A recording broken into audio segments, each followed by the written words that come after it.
mengatur dalam Undang-Undang Nomor 18 Tahun 2003. Fungsi dan peran advokat ini sebenarnya yang kita kenal dengan istilah catur karsa penegakan hukum di Indonesia. Dan advokat adalah salah satu bagian daripada catur karsa penegakan hukum itu.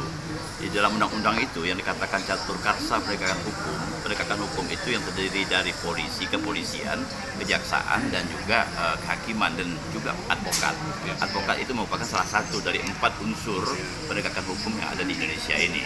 Artinya bahwa keempat unsur ini satu hal yang tidak bisa terpisahkan dan satu kesatuan punya peran yang sangat penting.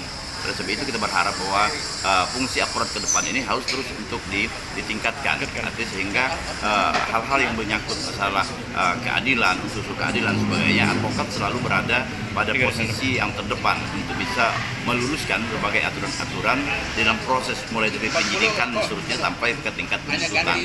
Nah, oleh sebab itu kita berharap bahwa advokat ini punya peran yang sangat besar ini terus-menerus untuk mengupgrade diri sehingga fungsi dan peran advokat ini betul-betul punya makna dalam konteks penegakan hukum di Indonesia.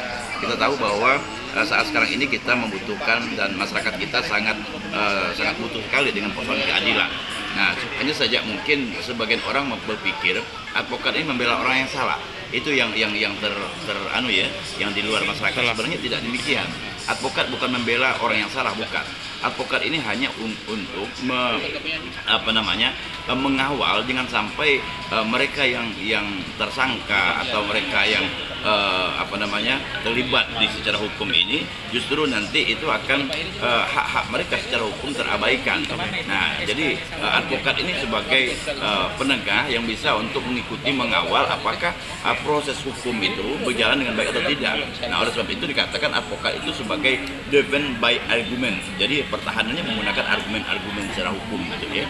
Nah, oleh sebab itu tentu kita berharap ke depan supaya betul-betul advokat ini punya peran yang sangat besar sekali dalam konteks untuk penegakan hukum di Indonesia. Apalagi negara kita ini sebagai negara hukum, Rechtsstaat, bukan negara Marstaat, ya kan? Sebagai negara Rechtsstaat, semua aspek-aspek yang ada di Indonesia ini harus selalu merujuk kepada landasan hukumnya, harus menuju kepada regulasinya. Tidak boleh dengan kewenangan-kewenangan sendiri, tidak boleh dengan kekuasaan dan sebagainya. Nah, di dalam penegakan hukum ini tidak boleh ada keempat unsur yang disebut dengan catur karsa penegakan hukum itu merasa yang paling berkuasa, tidak boleh. Karena empat-empatnya ini punya peran, ya kan? Hanya fungsi dan perannya berbeda-beda. Ya kan? Penyidik, kepolisian itu berbeda. Misalnya kejaksaan sebagai penuntut umum berbeda, hakim dan seterusnya.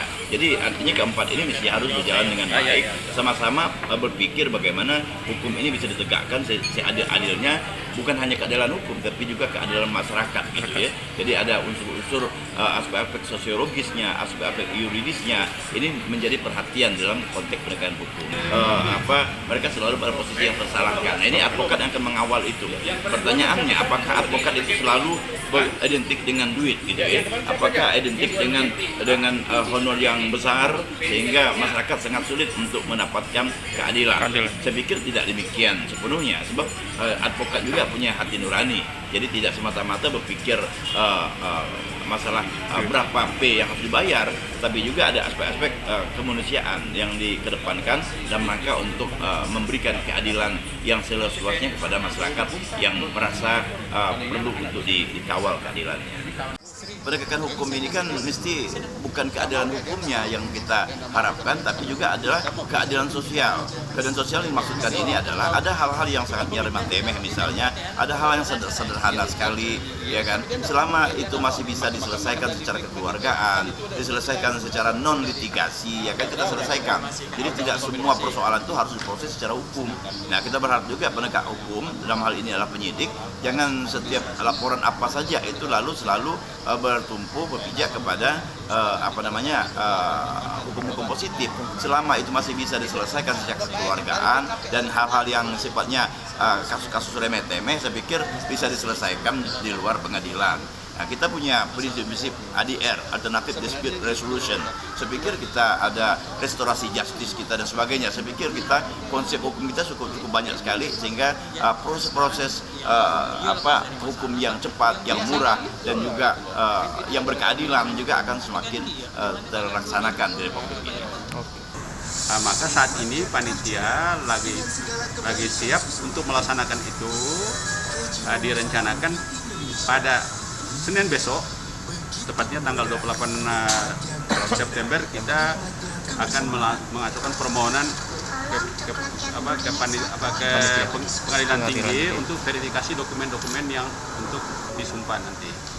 Nah, setelah ada hasil verifikasi dari PT tentang proses-proses dokumen tadi, maka nanti PT akan memberi jawaban kapan penyumpahan dari Kongres Advokat Indonesia ini. Setelah itu baru DPP akan mengirim surat resmi ke pengadilan tinggi untuk menentukan penyumpahan itu, tapi dengan catatan semua segi administrasinya sudah dibereskan semuanya. Kira-kira itu intinya. Sedangkan hari penyumpahan belum bisa pasti tahu. Tunggu ada petunjuk yang resmi dalam bentuk surat atau apapun dari Pengadilan Tinggi Pontianak. Terima kasih. Nah, mudah-mudahan ke depan KAI ini semakin maju gitu ya. Ke depan KAI ini akan semakin berkembang dan tetap berpegang pada prinsip-prinsip penegakan hukum yang adil, ya kan? Penegakan hukum yang berkeadilan, dan terus akan mengawal penegakan hukum ini sesuai dengan ketentuan yang berlaku.